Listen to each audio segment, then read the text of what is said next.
नमस्कार, स्वागत है आपका। मैं हूं आपके साथ करिश्मा रायतावर और चलिए फटाफट नजर डालते हैं सुपरफास्ट खबरों पर। अरुणाचल प्रदेश में राह भटक कर चीन की सीमा में चले गए 5 भारतीय नागरिक वतन लौट आए हैं। चीनी सैनिकों ने इन 5 नागरिकों को भारतीय सैनिकों को सौंप दिया। सेना के मुताबिक अब इन 14 लोगों को कोरोना गाइडलाइन के मुताबिक 14 दिनों के लिए क्वारंटीन कर दिया जाएगा और उसके बाद इन्हें इनके परिवार को सौंप दिया जाएगा। मुंबई में नौसेना के पूर्व अधिकारी मदन शर्मा से मारपीट मामले में गिरफ्तार सभी आरोपियों को 5,000 रुपए के मुचलके पर जमानत मिल गई है। आरोपियों को जमानत मिलने के विरोध में बीजेपी कार्यकर्ताओं ने मुंबई में अतिरिक्त पुलिस आयुक्त के कार्यालय के सामने प्रदर्शन किया और इस दौरान पूर्व अफसर मदन शर्मा की बेटी भी शामिल रही। इस घटना को लेकर बीजेपी के प्रवक्ता संबित पात्रा ने ट्वीट कर कहा कि वाह शिवसेना, एक बुजुर्ग सेनापति पर वार कर कितना सम्मान बढ़ाया। आज आपने छत्रपति शिवाजी महाराज का, वाकई आप शेर हैं। महाराष्ट्र के पूर्व सीएम देवेंद्र फडणवीस ने भी ट्वीट कर कहा कि उद्धव ठाकरे, इस गुंडाराज को रोकिए, हम कड़ी कार्रवाई चाहते हैं और इन गुंडों को सजा मिलनी चाहिए। बीजेपी के राष्ट्रीय अध्यक्ष जेपी नड्डा ने पटना में आत्मनिर्भर बिहार कार्यक्रम में बोलते हुए साफ कर दिया कि बीजेपी और एलजेपी नीतीश कुमार के नेतृत्व में ही विधानसभा चुनाव लड़ेंगे। इससे पहले पटना पहुंचे जेपी नड्डा ने मुख्यमंत्री आवास पहुंचकर मुख्यमंत्री नीतीश कुमार से मुलाकात की। जेपी नड्डा और नीतीश कुमार के बीच हुई बैठक में सीट बंटवारे को लेकर चर्चा हुई। कांग्रेस नेता राहुल गांधी ने केंद्र सरकार पर निशाना साधते हुए कहा कि कोरोना वायरस के खिलाफ सुनियोजित लड़ाई ने भारत को मुसीबतों की खाई में धकेल दिया है। राहुल ने कहा कि इससे जीडीपी में करीब 24% की गिरावट, 12 करोड़ नौकरियों का घटना, 15.5 करोड़ रुपए का अतिरिक्त स्टैंड लोन और विश्व में कोरोना के रोजाना सबसे ज्यादा मामले सामने आ रहे हैं।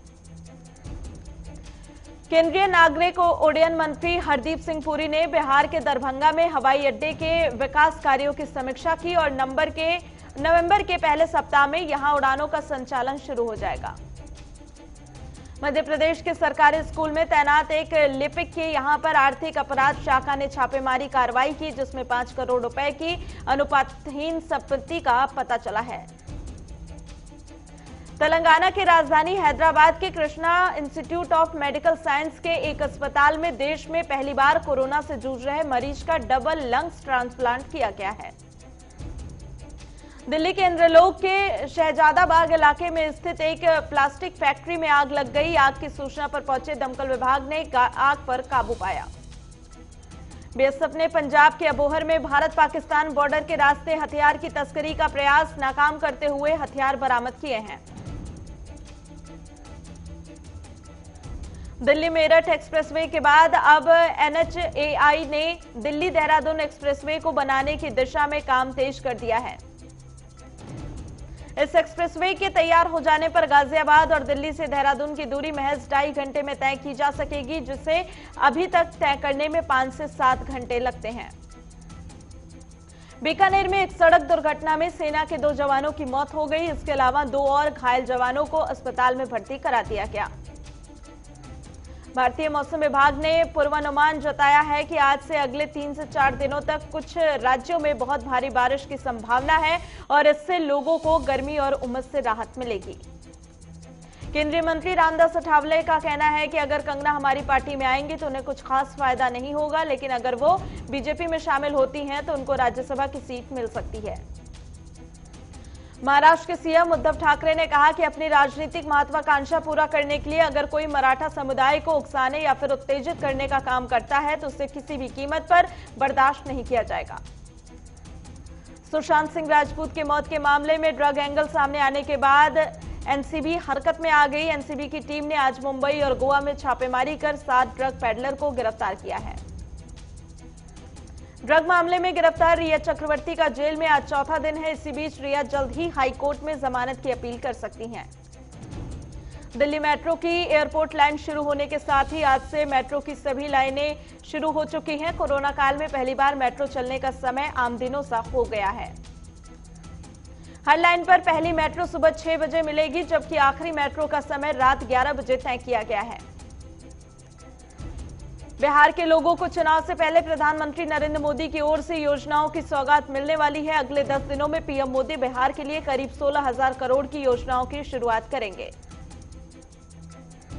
कांग्रेस में बड़ा फेरबदल किया गया है। गुलाम नबी आजाद से महासचिव का पद छीन लिया गया। वे हरियाणा के राज्य के प्रभारी थे।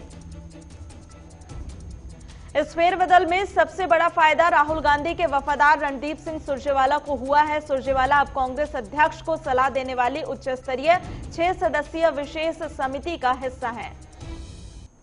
इसके साथ ही सुरजेवाला को कांग्रेस का महासचिव भी बनाया गया। सुरजेवाला को कर्नाटक का प्रभारी भी बनाया गया है। पीएम मोदी और सीएम शिवराज सिंह चौहान ने आज एक वर्चुअल गृह प्रवेश कार्यक्रम में हिस्सा लिया। इस कार्यक्रम में उन लोगों ने हिस्सा लिया जिन्हें प्रधानमंत्री आवास योजना के तहत घर बनाने के लिए मदद दी गई है। सामाजिक कार्यकर्ता स्वामी अग्निवेश का 81 साल की उम्र में निधन हो गया और इसी के साथ स्वामी अग्निवेश का थोड़ी देर में गुरुग्राम में अंतिम संस्कार किया जाएगा। उत्तर प्रदेश में भारतीय पुलिस सेवा के 13 अफसरों के तबादले के एक दिन बाद योगी सरकार ने आईएएस के 8 अधिकारियों के तबादले कर दिए हैं। योगी सरकार की ओर से जारी सूचना के आधार पर खास बात यह है कि इन 8 जिलों के जिलाधिकारी को हटाकर अब अफसरों की सूची में डाल दिया गया है। पूर्व मंत्री गायत्री प्रसाद प्रजापति को कोर्ट ने 14 दिन के लिए जेल भेज दिया। पुलिस ने गायत्री प्रजापति के खिलाफ मामले की पैरवी करने वाले एडवोकेट की ओर से एफआईआर दर्ज कराने के बाद ये कार्रवाई की है। मध्य प्रदेश उपचुनाव के लिए कांग्रेस ने 15 उम्मीदवारों की लिस्ट जारी कर दी। बता दें कि कमलनाथ सरकार गिरने के बाद 27 सीटों पर उपचुनाव होने हैं। हरियाणा के पूर्व मुख्यमंत्री भूपेंद्र सिंह हुड्डा ने कहा कि कोरोना की आड़ में सरकार किसानों की आवाज दबाना चाहती है और इसी के साथ उन्होंने कहा कि सरकार किसानों के खिलाफ मुकदमे वापस ले, नहीं तो आंदोलन करेंगे। सपा सांसद आजम खान की मुश्किलें कम होने का नाम नहीं ले रही। यूपी पुलिस ने 2 मामलों में 7 लोगों के खिलाफ कोर्ट में आरोप पत्र दाखिल किए हैं। आजम खान के बेहद करीबी चमरौआ के विधायक नसीर अहमद खान को आजम खान का बड़ा बेटा आदिब आजम खान और उनकी बहन निकहत अफलाक सहित 7 लोगों पर पुलिस ने आरोप पत्र दाखिल किए हैं। दिल्ली पुलिस ने अफ्रीकी मूल के एक नागरिक को करीब 1.5 किलो ड्रग्स के साथ गिरफ्तार किया। बरामद ड्रग्स की कीमत अंतर्राष्ट्रीय बाजार में करीब 2 करोड़ रुपए बताई जा रही है। कोरोना महामारी के बीच भारतीय रेलवे आज से एक बार फिर से करीब 80 स्पेशल ट्रेनें चलाएगा और इसी के साथ कुछ दिन पहले ही रेलवे की तरफ से इसका ऐलान किया गया था। भारतीय रेलवे की ओर से दी गई जानकारी के अनुसार इन नई विशेष ट्रेनों के द्वारा यात्रा करने के लिए 10 सितंबर से ही आरक्षण की प्रक्रिया शुरू हो चुकी है। लखनऊ नगर निगम online self assessment property tax service की शुरुआत 20 सितंबर से शुरू कर दी गई है। इसमें संपत्ति के मालिकों को अपनी संपत्तियों का विवरण देना होगा। नेशनल टेस्टिंग एजेंसी ने जेईई मुख्य परीक्षा के नतीजे जारी कर दिए। इस बार जेईई मेन 2020 में 24 छात्रों ने 100% स्कोर किया है। जेईई मुख्य परीक्षा 1 और 2 के परिणाम के आधार पर शीर्ष 2.45 लाख छात्र जेईई एडवांस परीक्षा में बैठ सकेंगे। भारतीय औषधि महानियंत्रक ने भारतीय सीरम संस्थान से अगले आदेश तक कोरोना वैक्सीन परीक्षण के लिए उम्मीदवारों की भर्ती रोकने को कहा है। देश में तेज रफ्तार से बढ़ रहा कोरोना संक्रमितों का आंकड़ा 46 लाख के पार जा पहुंचा। वहीं मरने वालों की संख्या 77,000 से ज्यादा हो गई है। भारत में पिछले 24 घंटे में कोरोना वायरस के 97,570 नए मामलों के साथ अब तक के रिकॉर्ड केस सामने आए। वहीं बीते 24 घंटों में 1201 मरीज की मौत हुई है। कोरोना से सबसे ज्यादा प्रभावित महाराष्ट्र देश का इकलौता राज्य बन गया, जहां पर 10 लाख से ज्यादा कोरोना के मरीज पाए गए हैं। दिल्ली में भी कोरोना मरीजों की रफ्तार लगातार बढ़ती जा रही है। दिल्ली में पिछले 24 घंटे में 4,266 नए मामले सामने आए।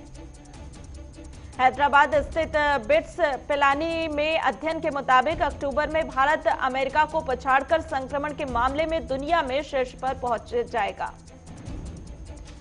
जालंधर में कोरोना मरीज के घर से भागने से लोगों में दहशत का माहौल बन गया, जिसके बाद पुलिस ने कोरोना संक्रमित को पकड़कर अस्पताल भेजा।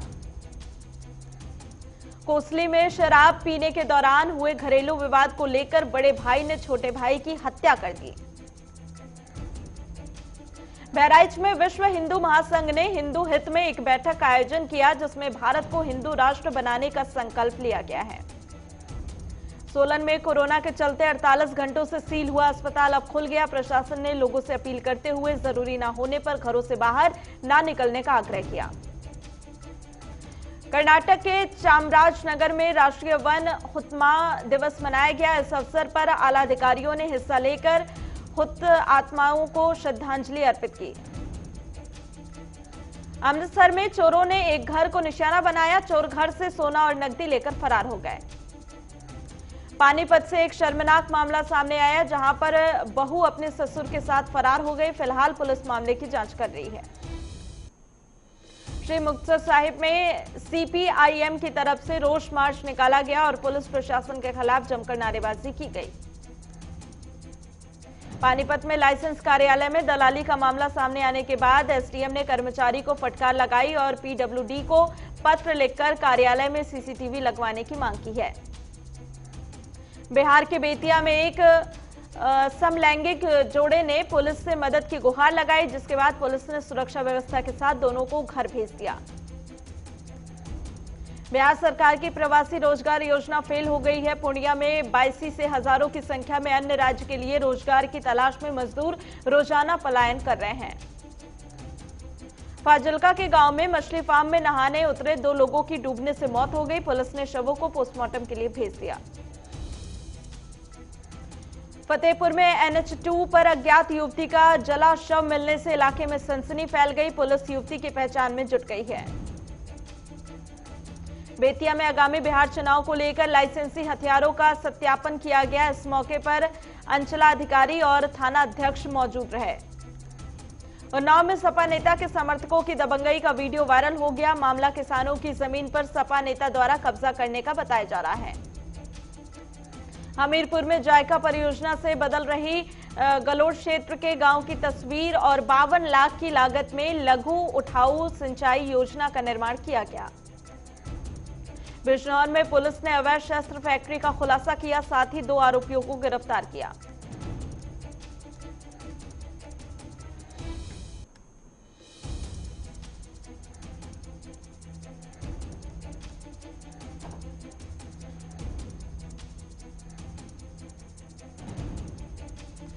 कुशीनगर में सीओ की गाड़ी अनियंत्रित होकर NH28 पर पलट गई। ड्राइवर गाड़ी धुलवाकर वापस ला रहा था कि सीओ गाड़ी में सवार नहीं थे। साहिबगंज पुलिस को बड़ी सफलता मिली, जहां एक 14 साल की बच्ची से दुष्कर्म के आरोपी को पुलिस ने 12 घंटे के अंदर ही गिरफ्तार कर लिया। साहिबगंज में कई मामलों में फरार चल रहे आरोपी बच्चू यादव एक बार फिर से पुलिस को चकमा देकर फरार हो गया। सरकारी तेल कंपनियों ने आज एक बार फिर से लोगों को राहत देते हुए पेट्रोल और डीजल के दामों में कटौती की है। पेट्रोल 13 पैसे तो डीजल 12 पैसे सस्ता हुआ है।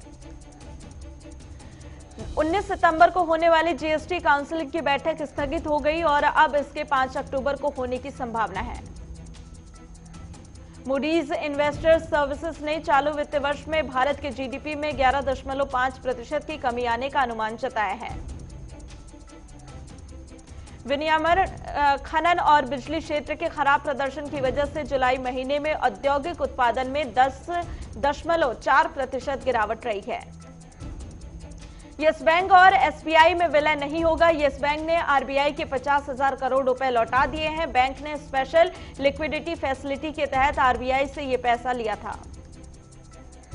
सेबी ने मल्टी कैप म्यूचुअल फंड के नियमों में बदलाव किया है। अब मल्टी कैप फंड को 25-25% फंड मल्टी लार्ज और स्मॉल कैप कंपनियों के शेयरों में लगाना होगा।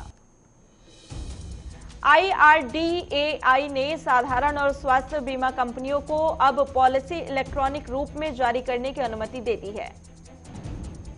टाटा ग्रुप और मिस्त्री परिवार के बीच एक बार फिर से तकरार बढ़ गई है। मिस्त्री परिवार के एसपी समूह ने कहा है कि उसके शेयर गिरवी रखकर धन जुटाने की योजना को टाटा समूह रोकने का प्रयास कर रहा है।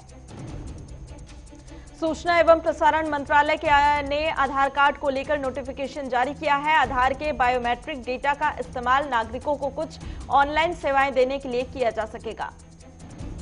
भारत का विदेशी मुद्रा भंडार 58.2 करोड़ डॉलर बढ़कर 542.01 अरब डॉलर के रिकॉर्ड स्तर पर पहुंच गया। दुनिया भर में कोरोना संक्रमितों की संख्या 2.86 करोड़ के पार पहुंच गई। वहीं पिछले 24 घंटे में 3 लाख से ज्यादा मामले निकल के सामने आए। विश्व में कोरोना से 9,18,000 लोगों ने अपनी जान गंवा दी। वहीं 2 करोड़ 5 लाख से ज्यादा मरीज ठीक भी हुए हैं। कोरोना वैक्सीन के ट्रायल में रुकावट से WHO चिंतित नहीं है। Chief scientist doctor Soumya Vishwanathan ने कहा कि रिसर्च में उतार चढ़ाव आते रहते हैं। अमेरिका के वैज्ञानिकों ने कोरोना वायरस को लेकर बड़ा दावा किया है और वैज्ञानिकों का दावा है कि हल्के या फिर बिना लक्षण वाले बच्चे भी कोरोना वायरस फैलाते हैं। अमेरिकी राष्ट्रपति डोनाल्ड ट्रंप ने इजरायल और किंगडम ऑफ बहरीन के बीच पूर्ण राजनयिक संबंधों की स्थापना की घोषणा की है। अमेरिकी विदेश मंत्री माइक पोम्पियो ने दक्षिण पूर्वी एशियाई देशों से कहा है कि वे विवादित दक्षिण चीन सागर में चीन की आक्रामकता के खिलाफ कार्रवाई करें। आतंकवाद के मुद्दे पर चीन ने एक बार फिर से पाकिस्तान की तरफदारी की है। चीन ने कहा कि पाकिस्तान ने आतंकवाद के खिलाफ अभूतपूर्व काम किया है। ताइवान के रक्षा मंत्री ने चीन को सीमा न लांघने और अपनी हद में रहने की धमकी दी है। जापान में भूकंप के तेज झटके महसूस किए गए। भूकंप की तीव्रता 6.1 मापी गई। अमेरिकी सांसद ने भारत चीन सीमा विवाद पर चिंता जताई है। अमेरिकी सांसद ने चीन को पड़ोसी देशों के साथ मिलकर काम करने की सलाह दी है। संगीतकार AR रहमान को 9 साल पुराने आयकर चोरी मामले में मद्रास हाई कोर्ट ने नोटिस जारी किया और रहमान पर टैक्स बचाने के लिए 3.47 करोड़ की आय को छिपाने का आरोप है।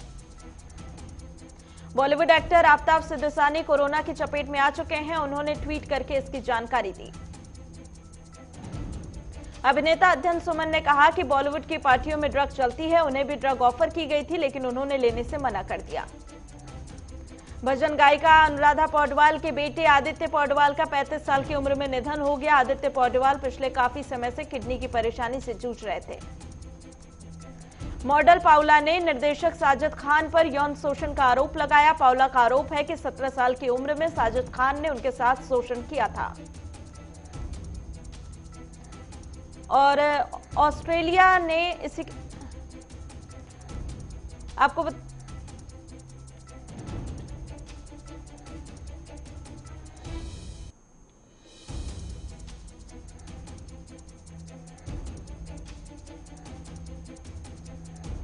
बीसीसीआई की वार्षिक आम बैठक को कोविड-19 के कारण अनिश्चितकाल तक के लिए स्थगित कर दिया गया है।